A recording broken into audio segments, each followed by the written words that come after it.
Opa! Entramos? Boa noite a todos e todas. Estamos ao vivo. Nós estamos ao vivo em mais uma live da Universidade Estadual do Paraná, uma das 7 universidades estaduais do estado do Paraná. A live de hoje é promovida pelo programa Paraná Fala Inglês, o PFI. O Paraná Fala Inglês é uma iniciativa das instituições estaduais de ensino superior, em parceria com a Secretaria de Estado da Ciência, Tecnologia e Ensino Superior, a SET, e tem como objetivo impulsionar as universidades a promoverem ações de internacionalização de maneira significativa por meio do ensino, da pesquisa e da extensão que ultrapassam as barreiras geográficas ao capacitar estudantes, docentes e agentes universitários em língua inglesa. O convidado que vai falar sobre o racismo estrutural e a construção para uma educação antirracista. Samuel é professor de inglês, graduado em Letras Português e Inglês na Unespar e cursa pós-graduação em Psicopedagogia pela Faculdade Global.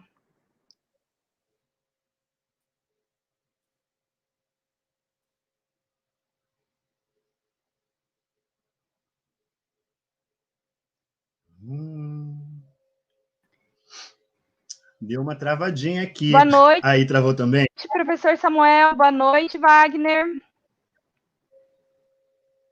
Oi, boa noite, tudo bom com vocês? Bom, então, seguindo a introdução da Paula, meu nome é Samuel e eu me formei em letras agora em 2013, há 7 anos atrás. E antes de iniciar essa live, eu gostaria de agradecer a oportunidade do programa Paraná Fala Inglês, por estar aí, o privilégio de alcançar muitas pessoas com essa live, e também queria dizer que, assim, eu estou gostando muito dessa aproximação que o pessoal está tendo em relação a dúvidas relacionadas a racismo, ou a conversas aí que relacionam raça. Mas, assim, vou passar o meu pano e dizer que eu também estou aprendendo muita coisa. Então, assim, existem probabilidades de vocês fazerem perguntas que a minha vez seja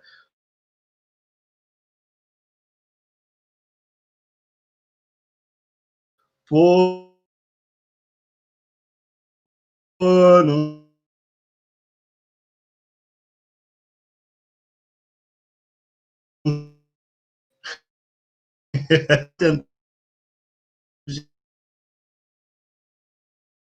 possível e responder todas as perguntas. Beleza? Afirmação aí, vocês estão vendo tudo certinho? Tá tudo ok?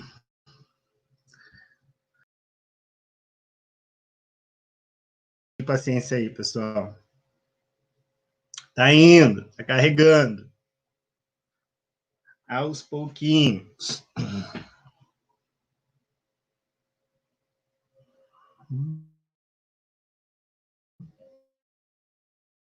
Opa, agora vai.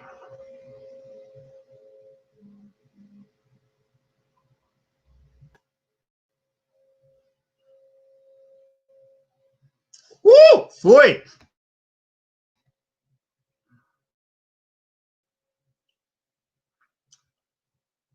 Bom, gente, então, como a minha colega havia comentado antes, o tema da minha live é o racismo estrutural e o papel da educação para a construção de uma sociedade antirracista. E eu sei que quando eu trago esse tema aí, racismo estrutural, existe muita dúvida acerca disso. Dúvidas como, peraí, ok, racismo, mas de onde veio? Para onde vai? Do que se alimenta? Enfim, existem várias dúvidas relacionadas a isso e eu espero que hoje, por meio da conversa, a gente pode estar aí solucionando todas ou quase todas. Bom, vamos lá então. De início, eu gostaria começar por uma parte um pouquinho mais científica e propor para todo mundo aí uma atividade. Eu gostaria que vocês imaginassem um cachorro. Só que agora vocês vão imaginar que vocês nunca viram um cachorro na vida. Ah, eu sei que é esquisito, mas segue o meu pensamento.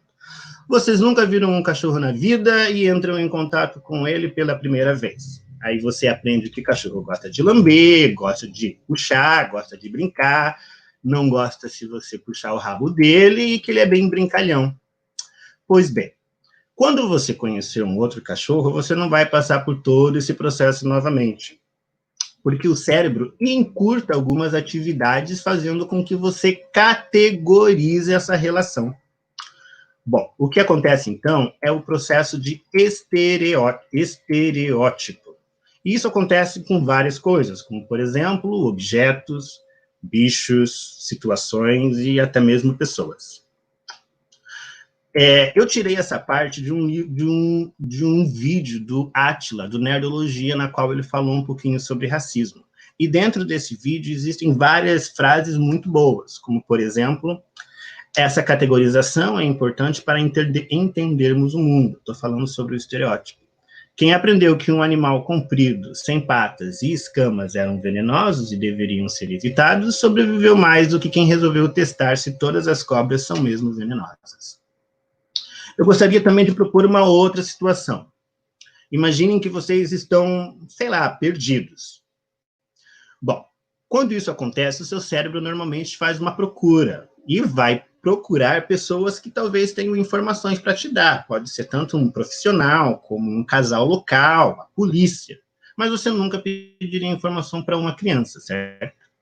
Pois bem, essa estereotipação, não sei, talvez eu tenha inventado essa palavra, depois eu procuro. Enfim, acontecem com filmes, quadrinhos, jogos e a mídia no geral, que propõem estereótipos diferentes, como o personagem asiático, que sabe algumas artes marciais, o vilão, que normalmente veste preto, o fortão, que é um pouquinho bobo, e, enfim, esses valores, comportamentos, atitudes e emoções podem causar estereótipos sem justificativa. E é aí que acontece o problema, porque isso tudo se dá à fase de preconceito. No ano de 1995, Rupert Brown escreveu esse livro, Prejudice, que é Preconceito. E dentro dele ele explica algumas passagens interessantes de adicionar a essa live, como, por exemplo, o racismo ocorre devido à criação de estereótipos, que são generalizações que as pessoas fazem sobre comportamentos, sobre as características de outros. Esse tipo de preconceito é ocasionado quando atribuem-se valores, comportamentos, emoções ou atitudes a um estereótipo sem justificativa. Além dessa passagem, no livro também é possível de verificar que os grupos tendem a exagerar a diferença de outros grupos e ignorar as pequenas diferenças que existem dentro deles mesmos. E aqui, alguns exemplos de estereótipos se dá como a mãezona, a fogosa, o malandro e o desenvolvedor de narrativa. Eu não lembro exatamente qual é o nome dessa novela, mas a gente pode ver que aqui se relata: existe uma pessoa escravizada, sofrendo maltratos, que está servindo para desenvolver a narrativa de uma outra personagem, que é, enfim. Acontece isso também como de forma de objetificação e hipersexualização, como, por exemplo, da mulher negra, que passa a ser objetificada e visto como se não fosse nenhuma pessoa, e sim uma via para tal produto, como essa propaganda aqui da cerveja. Bom, isso tudo leva a racismo como estrutura. Bom, falando em racismo estrutural, é importante saber que esse termo é usado para reforçar o fato de que há sociedades estruturadas com base na discriminação que privilegia algumas raças em detrimento das outras. Mas antes de me aprofundar nesse tema, eu vou fazer aí uma breve análise da história da escravidão no Brasil cronologicamente. Depois eu volto para esse assunto do racismo estrutural. Bom, Pedrinho AC, também conhecido como Pedro Álvares Cabral, estava lá na dele em 1500, até que ele pensou: vou dar rolê. Nesse rolezinho dele, ele pensou: achei terras, descobri terras, mas os índios que estavam aqui no Brasil já estavam todos, Não, eu estava aqui já, não achou, eu estava... Mas, enfim, e deu-se ao início da colonização. Bom, o início da colonização, o processo da colonização foi brutal e não foi diferente para os índios, que os portugueses acabaram causando a escravidão e a catequização dos índios. Nessa época, vários índios foram escravizados e catequizados. Infelizmente, isso gerou muitas guerras e também fuga dos índios. A vantagem dos índios é que eles conheciam melhor a costa brasileira e isso resultou como maior acesso à fuga. Bom, os portugueses, vendo que a sua mão de obra estava escapando, resolveram solucionar esse problema com o tráfico de negros da África. Nessa época, os portugueses já estavam colonizando várias regiões da África. Com o Brasil, não foi diferente. É estimado que cerca de 4,9, quase 5 milhões de negros entre o século XVI e o século XIX foram escravizados. É importante relatar esse fato da história, porque quando eu aprendi história no meu ensino fundamental, nenhuma parte foi citada que houve revolução, ou revolta, ou até mesmo resistência dos negros. E, sim, o período da escravidão foi marcado por muitas revoluções e revoltas. Não só externas, como também internas. É possível saber hoje que vários negros também cometiam suicídio a preferir entrar em barcos negreiros, como é citado no filme Pantera Negra, com o personagem do Killmonger.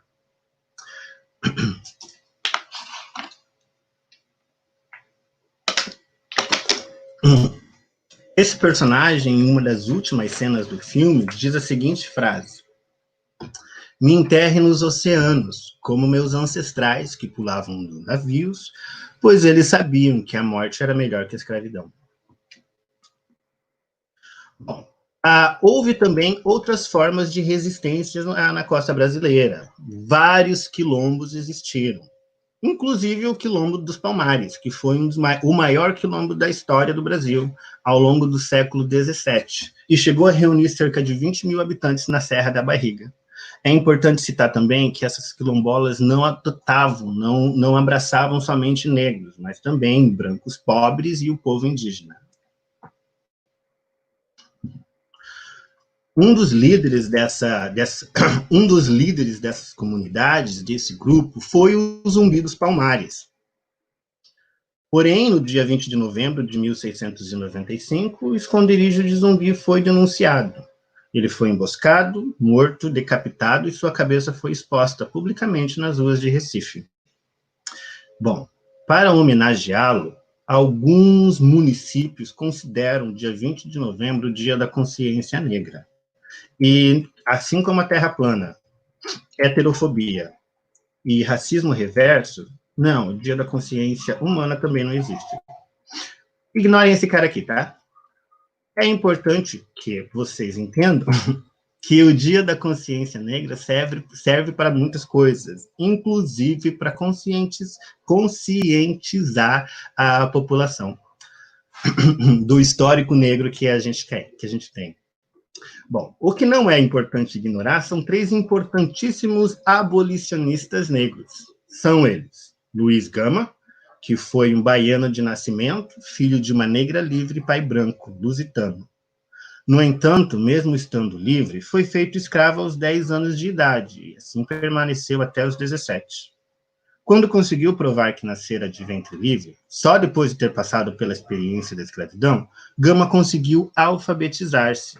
Como autodidata, tornou-se jornalista, advogado e escritor literário. José do Patrocínio. Bom, José do Patrocínio era filho de um clérigo, o vigário Monteiro, com uma escrava chamada de Mina, que servia ao vigário nos afazeres em sua paróquia em Campos dos Goitacazes. Ao contrário de Luiz Gama, Patrocínio, tendo nascido escravo, cresceu como liberto e protegido pelo pai, que mesmo não o reconhecendo formalmente como filho, preparou-o para a vida escolar e depois para trabalhos modestos. E André Rebouças, que além das atividades de engenharia, André Rebouças, assim como os outros 2 nomes aqui destacados, fez várias coisas. Eu vou pular aqui para a segunda estrofe, senão vai ficar muito longo. Rebouças também foi sócio fundador da Sociedade Brasileira contra a Escravidão e participou também de outras associações abolicionistas e amparadoras de imigrantes, como a Sociedade Abolicionista e a Sociedade Central de Imigração. Sua visão política ia além do simples anseio pelo fim da escravidão. Bom, no início do século XIX, vários países começaram a abolir a escravidão. Tem um mapa aqui. Bom, aqui na América do Sul deu início pelo Chile, no ano de 1823, partindo daí para a Bolívia, em 1826, logo após para o Paraguai e o Uruguai, que aboliram a escravidão em 1842, partindo para a Argentina, em 1853, e depois o Peru, em 1855. Só mais de 30 anos depois que a abolição da escravatura aconteceu no Brasil. Mas, mesmo antes dessa abolição, várias leis complicaram a vida para os negros. Como, por exemplo, a Lei de 1837, que proibia negros de irem à escola, a Lei de 1850, no qual negros não podiam ter terra, a Lei de 1871, Lei do Ventre Livre, na qual os negros, a partir dessa data, nasceriam livres, mas livre para onde? Para fazer o quê? A Lei de 1885, que é a Lei do Sexagenário, que todos os negros que completavam 60 anos, estavam livres. Mas a média de idade que os escravos conseguiam sobreviver era até os 25. E, finalmente, a Lei de 1888, a Lei Áurea, na qual foi abolida a escravatura. É importante citar que, apesar da princesa Isabel ter assinado essa lei, ela não é toda bondosa, não. A abolição da escravatura demorou muito para acontecer. E o Brasil já estava passando vergonha por ser um dos últimos países do mundo, aliás, foi o último país do mundo a abolir a escravidão. Isso aconteceu graças a uma enorme pressão internacional e uma pressão popular. Mas não é porque a escravidão foi abolida em 1888 que a vida dos negros foi fácil a partir daí. 2 anos após, 1890, surgiu a Lei dos Vadios. Os que perambulavam pelas ruas, sem trabalho, sem residência comprovada, iriam para a cadeia. Lembra que em 1850 os negros não podiam ter terra? Agora, se você estivesse na rua, você ia para a cadeia. Foram várias leis que foram cercando com o prol de aniquilar e exterminar o povo negro. Mas aí, se a gente fazia uma conexão entre antes e hoje, qual seria a cor da maior população carcerária naquela época? E hoje? Será que mudou muita coisa? Em 1911, passagens, ferramentas, distribuição de terra e escolas para imigrantes. O Brasil começou a oferecer tudo isso para imigrantes, exceto negros, que não eram considerados nem como pessoas naquela época. A lei de 1968 foi a lei do boi, que foi a primeira lei de cotas no Brasil. Mas não foi para negros, não. Foi para filhos de donos de terra que conseguiram vagas em escolas técnicas e universidades. Em 1988, nasce a nossa atual Constituição, ou seja, foram necessários quase 500 anos para haver uma lei que condenasse e julgasse racismo como crime. Só que, na maioria das ocorrências, se minimiza o racismo enquanto injúria racial e nada acontece. Em 2001, o Estado reconhece que terá que fazer políticas de reparação e ações afirmativas. Só que isso não aconteceu, porque o Estado foi bonzinho, não. Há décadas e décadas de lutas por trás dessa conquista.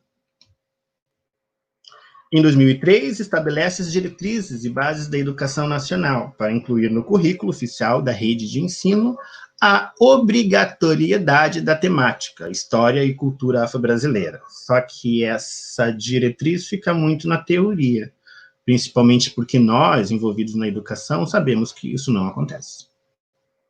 Em 2012, foi criadas as cotas nas universidades. E, apesar dessas cotas colaborar com a educação de negros, índios, pobres e deficientes, os principais alvos de críticas das cotas continuam sendo negros. Bastante ódio para o povo preto, né? Bom, agora vamos entender o racismo como estrutura. O racismo tem uma outra dimensão, que transcende manifestações individuais e institucionais. Imagina, por exemplo, um castelo de cartas. a analogia entre o castelo e a estrutura social. Se você puxar a carta do racismo, bom, racismo não é só uma coisa moral, está na estrutura. O que nos cabe moralmente é entender, identificar e transformar. Ah, eu esqueci de um R aqui. Essa frase é da incrível Juliana Lopes. Bom, eu também achei um site que ofereceu um teste chamado Teste do Pescoço, só para a gente descobrir se existe mesmo racismo onde você mora. Bom, existem vários itens que compõem esse teste, mas para acompanhar a minha linha de pesquisa, eu selecionei somente 3. São eles. Quando der uma volta no shopping ou no centro comercial do seu bairro, gira o pescoço para as vitrines e conte quantos manequins de loja representam a etnia negra consumidora. Vá às universidades públicas. Enfie o pescoço adentro e conte quantos negros há por lá. Quantos negros são professores e alunos? E quantos negros estão trabalhando como serviçais? Meta o pescoço nas cadeias, nos orfanatos, nas casas de correção para menores e conte não quantos negros existem, mas verifique quantos brancos há lá. É mais fácil. No Brasil, os brancos são minoria. E é desigual. Também fazendo parte, também é importante saber que o Brasil conta com a segunda maior população negra no mundo depois da Nigéria. E que existe um grande abismo de desigualdade social. Se não é algo biológico, genético, o problema é social. Essa frase foi dita pelo incrível César Vagnoni. Bom, agora vamos falar um pouquinho mais sobre o racismo estrutural, que está completamente relacionado com problemas sociais. Vários problemas sociais, inclusive a violência policial sobre a população negra. Eu acredito que vocês já devem ter visto sobre esse caso aqui. Bom, isso aconteceu nos Estados Unidos no dia 25 de maio de 2020. George Floyd é o nome dele. Isso foi anteontem, aqui no Brasil, que tem um George Floyd a cada 23 minutos. Bom, essas atitudes da violência policial sobre o povo negro levantou um grande movimento chamado Black Lives Matter. Um movimento que já existe há anos, não se criou por causa do George Floyd, não. Esse movimento já existia.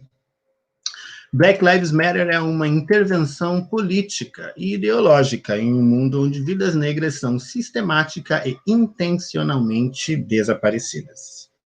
Aqui no Brasil, esse movimento, Vidas Negras Importam, também se fortaleceu, lutando por várias vítimas que são alvo da violência e impunidade policial. Claro, não vamos deixar de lado o caso dos 80 tiros, que está erroneamente relacionado, porque, na verdade, foram mais de 200 tiros disparados. É importante salientar que isso não é uma coincidência. O extermínio do povo negro é intencional e, infelizmente, muitas vezes se invisibiliza pela parte da população. Conclusão. Sim, o Brasil é um país e muito racista. Tá, mas o que dá para fazer? Espera lá.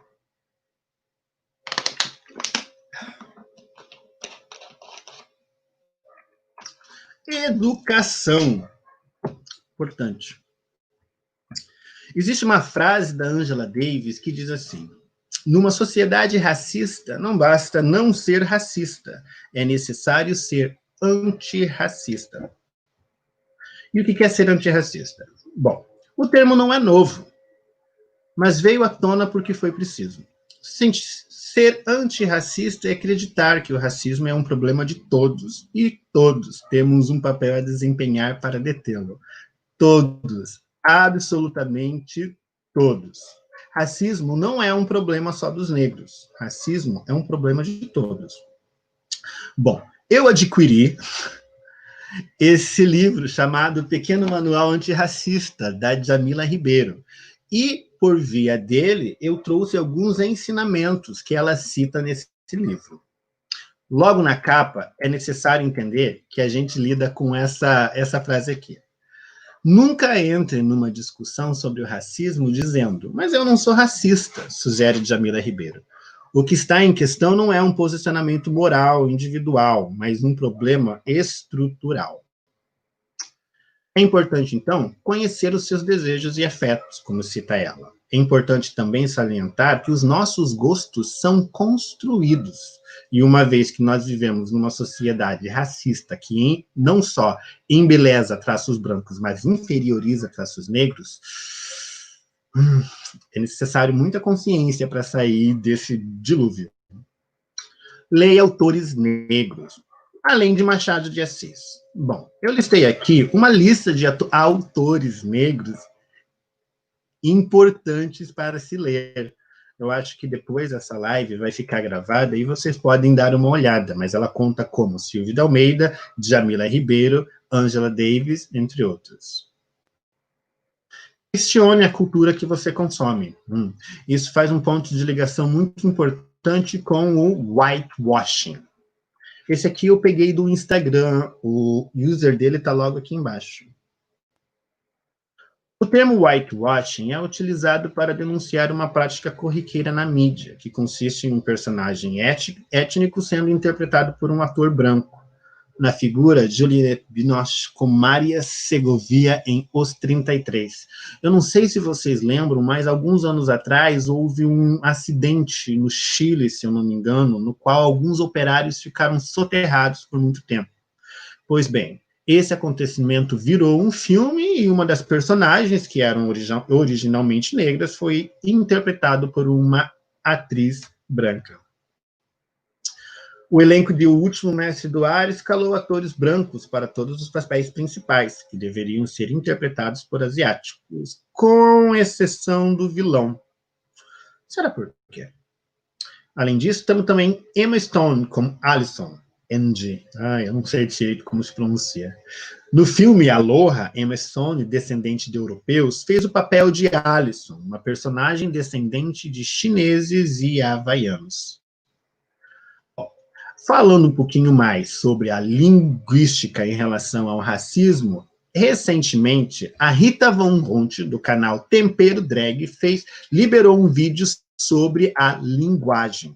E a linguagem está totalmente envolvida na luta ao racismo, porque a linguagem é uma forma também de se proliferar pensamentos.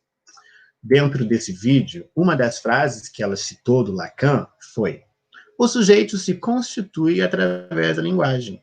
Nós abrimos mão de certas palavras que a gente conseguiu identificar como historicamente ligadas a processos que a gente não quer que continuem. Então, aqui vai uma lista de palavras e expressões muito preconceituosas para nunca mais se dizer na vida. Criado mudo. As pessoas escravizadas que faziam os serviços domésticos eram chamadas de criados. Alguns desses homens e mulheres passavam a noite imóveis ao lado da cama com um copo d'água. Fazer nas coxas. A expressão é usada quando se faz algo de forma desleixada, de qualquer jeito. O termo surgiu pelo hábito das pessoas escravizadas moldarem telhas em suas coxas. Devido aos diferentes formatos de corpos, elas acabavam não se encaixando corretamente. Denegrir.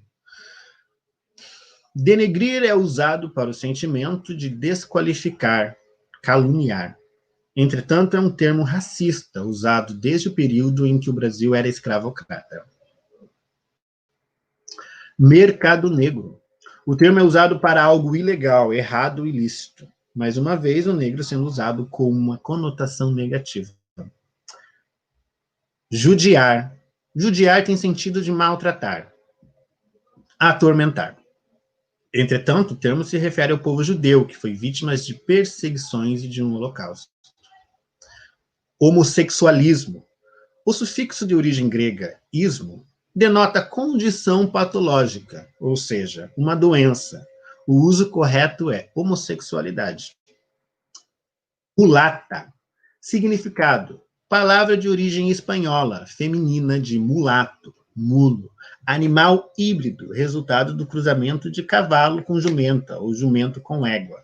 As palavras mulato e mulata foram usadas de forma pejorativa para os filhos mestiços das escravas que coabitaram, foram estupradas, por seus senhores brancos e deles tiveram filhos. Da cor do pecado. Geralmente, essa expressão é usada como elogio, mas como vivemos em uma sociedade pautada na religião cristã, pecar não significa algo positivo. Ter a sua pele associada ao pecado significa que ela é ruim. É uma espécie de ofensa racista mascarada de exaltação estética e quase sempre direcionada a mulheres negras. Cabelo ruim, duro, bombril. A negação da estética de origem africana é bastante comum. É uma expressão cujo peso se torna maior durante a infância pelos colegas como forma de bullying, mas é também perpetuado em universidades, ambientes de trabalho e mídias. Se referir à estética negra como forma de inferiorizar também é racismo. O ser humano tem essa preocupação de olhar para coisas e nomeá-las, e daí a gente percebe a existência. Perceber a existência e a estrutura do racismo acarreta na reestruturação das nossas escolhas linguísticas. Bom, então, voltando para os ensinamentos da Djamila Ribeiro e finalizando essa live, é interessante perceber o racismo que está internalizado em você. Mas, assim, a maioria das pessoas, segundo a Djamila Ribeiro, a maioria das pessoas admite haver racismo no Brasil, mas quase ninguém se assume como racista. Mas eu tenho amigos negros. Como eu seria racista se eu empreguei uma pessoa negra? Mas eu nunca xinguei uma pessoa negra. Bom, essas frases são normalmente utilizadas por pessoas que se defendem ao ser acusadas de racista. Mas tá tudo bem. É impossível não reproduzir alguns discursos racistas, considerando que a gente cresce numa sociedade racista. O importante aqui é se conscientizar que o racismo, ele corre de diversas formas, inclusive na linguagem. Uma vez que você tem consciência das palavras e sabe o que elas significam, agir em prol da erradicação dessas palavras, desse vocabulário, é essencial. Não se trata de se sentir culpado por ser branco, não. Não estamos apontando dedos para ninguém. A questão aqui é ter responsabilidade. É necessário matar o opressor que existe em nós, como dizia Audre Lorde. E essa responsabilidade não é só minha, não é só sua, mas é de todas. Eu gostaria de terminar essa live indicando aqui algumas obras e pessoas que contribuíram com esse estudo, seja por YouTube ou Instagram, como, por exemplo, o canal Papo de Preta. Esse canal é incrível e é muito bom para pessoas que gostam de se politizar e gostam de expandir aí conhecimentos envolvidos ao racismo. Gabi Oliveira, do canal de Pretas. Essa mulher é incrível e ela fala sobre várias coisas além do racismo, além de tópicos racistas. A Nathalie Neri, do canal Afros e Afins. Ela também é incrível e ela fala sobre bastante tópicos envolvendo reflexões de vida consciente sem crueldade animal. Várias dicas vegetarianas e veganas de estética natural são encontradas no canal da Nathalie Neri. Ade Júnior, do canal Descolonizando. Nossa, a boca tá seca.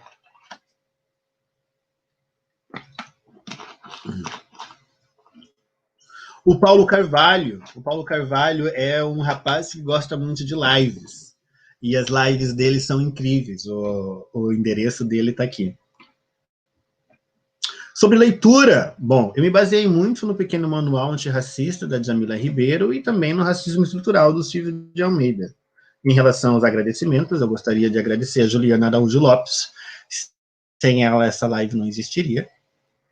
E o Jonathan Henrique, mozão.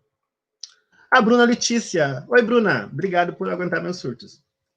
E a toda a equipe do PFI, que não só fez com que essa lives e estudos fossem possíveis, como eu também recebi muito apoio. Em relação às referências, eu vou deixar tudo na descrição do vídeo, porque tem bastante coisa. Bom, então é isso aí, gente. Eu acho que agora é um espaço legal para abrir para perguntas.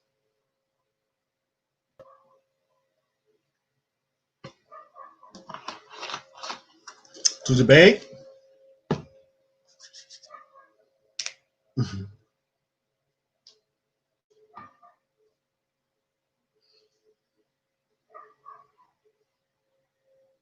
A gente pode bater um papo por enquanto, né? E aí, como é que tá o tempo?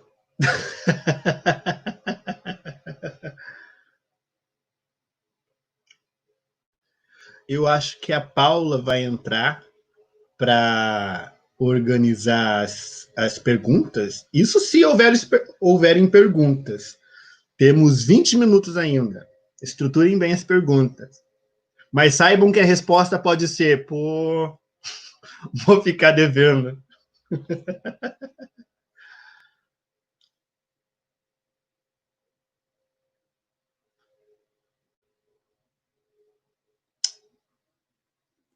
Vou colocar uma musiquinha aqui, do que vocês gostam?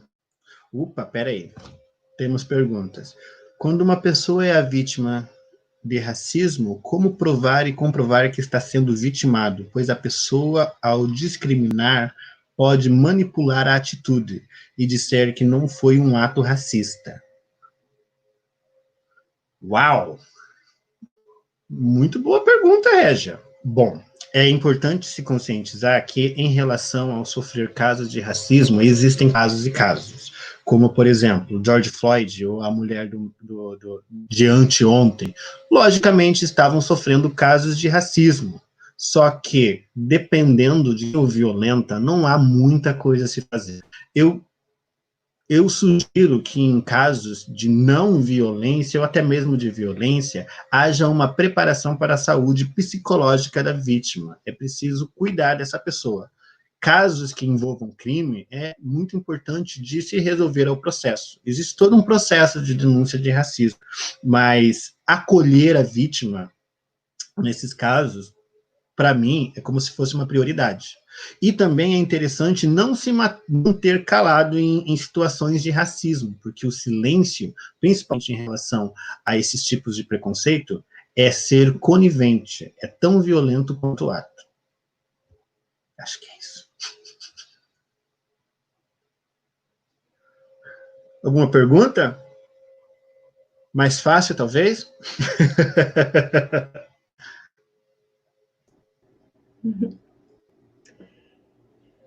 Samuel, Ih, a Paula está vindo. É bem legal a tua explanação. É uma pergunta que eu quero te fazer. Nessa questão, eu não sei se... eu tive um probleminha técnico aqui, então eu não sei se você chegou a falar disso. Mas na questão, quando envolve, tipo, o racismo envolve o colorismo, né? E daí, às vezes, ele acaba sendo um racismo até um pouquinho mais velado. Como lidar com isso, como perceber assim, não existe, tipo, uma maneira de negrômetro, mas como saber se você está sendo vítima de racismo quando você, às vezes, nem se percebeu enquanto negro ainda, por exemplo? Nossa, negrômetro, eu nunca tinha ouvido essa palavra, vou adotar. Então, colorismo realmente é um problema na nossa sociedade, uma vez que com mais apto você está para sofrer casos de racismo. Bom, não existe outra saída a não ser a conscientização. Mais você percebe, mais coisas você percebe que estão à sua volta. E uma vez que você percebe esse racismo internalizado dentro da sociedade, se posicionar contra ele não é essencial. É importante reprimir qualquer atitude racista. Mas, assim, sobre o colorismo, nossa, existe muito assunto para falar sobre isso.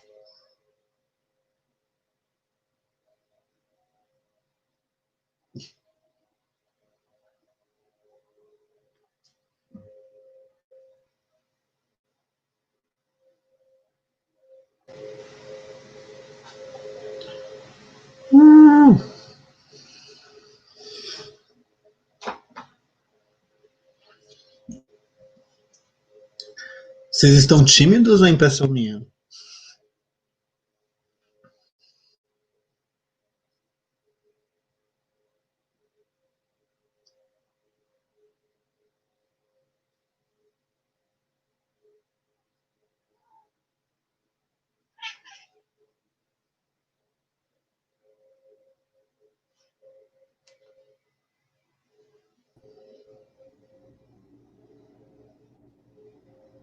A gente tem mais uma pergunta ali, ó.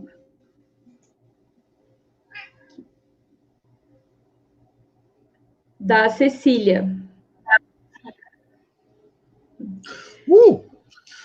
Você citou que o racismo é um problema de todos, inclusive brancos. Eu reformularia que o problema é, de fato, apenas dos brancos, que é quem pratica. Nossa, Cecília, uma observação muito boa. Cecília Helena Barcelos Campos, eu acho que conheço esse sobrenome. Então, Cecília, sim, o racismo é um problema dos brancos, mas infelizmente quem sofre com o racismo também são os negros. E não estou dizendo que o racismo não afeta os brancos, porque, como eu havia comentado antes, o racismo funciona como uma estrutura e afeta todo mundo, todo mundo. Porém, fisicamente, violentamente, os negros. Mas, pô, pergunta, Cília.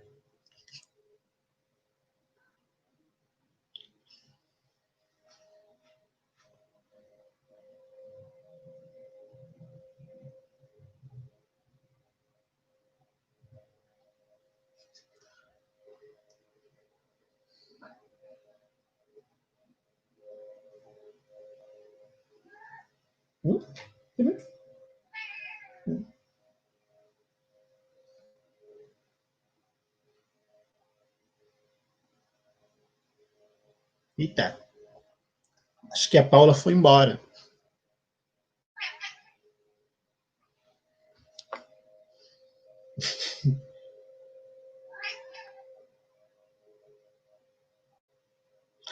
Como é sua experiência pessoal como um dos poucos professores negros? Eita! Então, Jonathan, sinceramente, é muito solitário, bem triste de certa forma, principalmente quando você se conscientiza do porquê que isso aconteceu. Mas eu acho que é importante a gente ter não só essa esperança na educação, como também na conscientização humana de que as coisas estão mudando, mesmo que aos poucos, bem lentamente, quase parando. Mas progresso, é importante olhar para frente. E respeitar o passado, claro.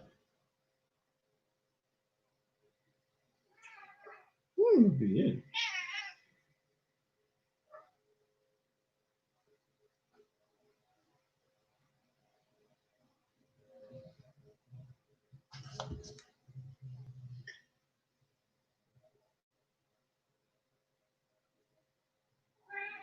Pois é.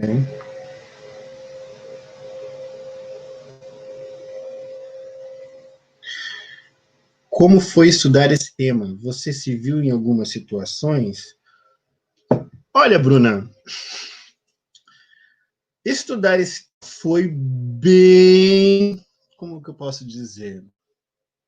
Foi bem difícil, foi complicado, porque eu mergulhei aí num mundo de situações, ocorrências e casos, e eu acabei estudando muita coisa em muito pouco tempo. Acabei achando que isso ia passar assim batido, ia conseguir administrar legal, mas não. Sinceramente, foi bem pesado. Eu tive que estudar 2 horas, qualquer outra coisa, sei lá, por 4 horas, para depois ter cabeça para vir estudar, assistir bastante vídeos e ler bastante livros e conseguir reorganizar isso na minha cabeça de modo que seja compreensível para outras pessoas. Eu não sei se eu consegui fazer isso, mas eu espero que eu tenha, sei lá, me feito compreensível. Fiz, deu certo. A vítima de racismo deve procurar ser acolhida por quem? Aonde procurar fazer a denúncia? Tem que apresentar com um advogado? O que fazer? Tá, pera, são muitas dúvidas. Legal. A vítima de racismo deve ser acolhida por quem? Olha, se eu fosse uma vítima de racismo, eu gostaria de ser acolhido por qualquer pessoa. Aonde procurar fazer a denúncia? Tem que apresentar um advogado? O que fazer? Olha, essa pergunta se encaixa naquele quadro que eu vou dizer, olha, eu, felizmente, nunca cheguei a fazer uma denúncia contra racismo. Eu tenho procurado ao máximo manter não longe de situações, porque esse tipo de coisa é inevitável. Eu acho que o racismo que passou por mim não foi algo que me deixou provas ou me coube circunstâncias para que eu fizesse uma apresentação, fizesse um BO policial. Infelizmente, isso não é o caso de todo mundo, né? Inclusive, se alguém já passou por esse tipo de processo e sabe como proceder, por favor, deixe nos comentários.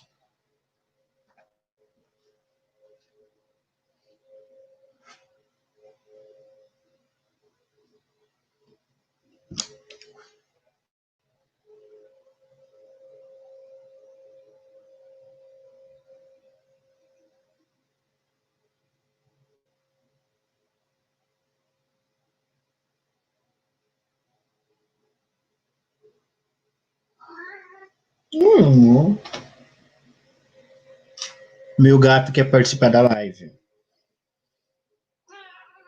Dá para ouvir meu gato daí?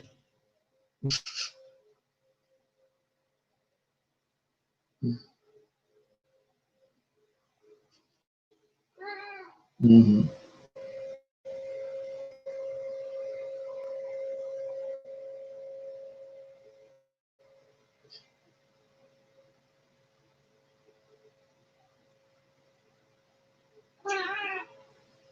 Verdade.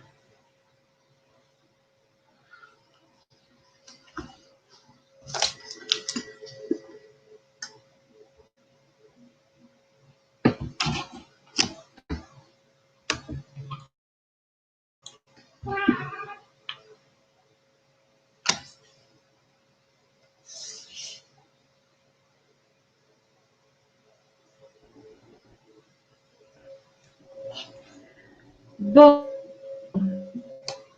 Samuel Wagner. Oi?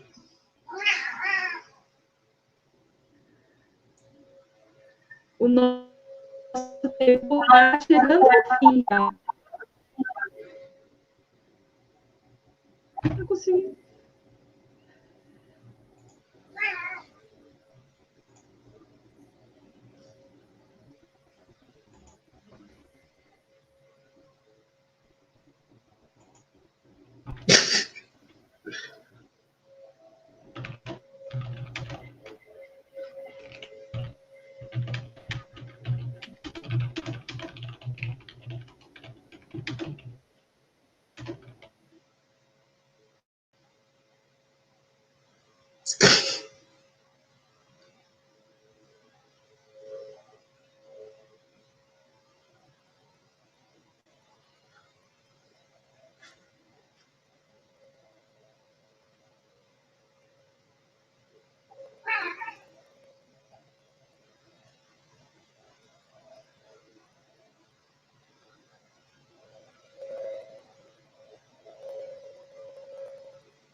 Aqui, bebê, tá quentinho, bebê.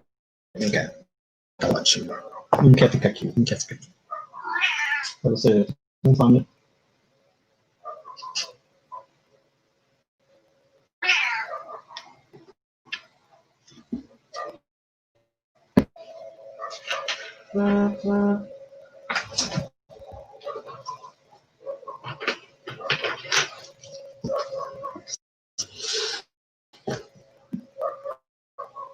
A Paula me mandou uma mensagem que ela está tentando entrar para fazer o encerramento, mas ela não está conseguindo. Então, Wagner, eu acho que essa vai ficar com a gente, tudo bem?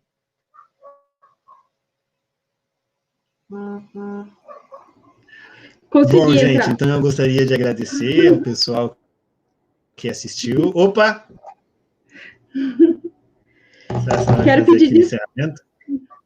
Quero pedir desculpa a vocês por esses probleminhas técnicos aqui, caindo no meio. Quero agradecer ao Samuel pela fala tão importante, agradecer ao Wagner pela tradução simultânea. E lembrar vocês que a gente tem uma nova live na quinta-feira, dia 16 de julho, um bate-papo com os médicos que estão participando da ação extensionista de combate e prevenção ao Covid-19, coordenada pela Unespar, sobre a situação epidemiológica nas cidades que têm campus da Unespar. Então, se alguém tiver alguma dúvida sobre Covid, vai poder fazer essas perguntas também na live, tá bom? É só entrar no nosso canal, ativar o lembrete para não perder a live. E agradecer mais uma vez todo mundo que esteve aqui online com a gente também, e o professor Samuel e o Wagner. Muito obrigada. Beleza, então. Peraí, só um pouquinho. Nossa, pera, eu acabei de perceber aqui que existe uma grande lista de comentários. Será que tem alguma pergunta nessa lista? Eu não estava consciente. Mas eu acho que não. É mais interação entre o pessoal. Não, então tá tudo bem. Então eu acho que é isso. Me despeço por aqui. Beleza? Tchau, tchau. Um abraço.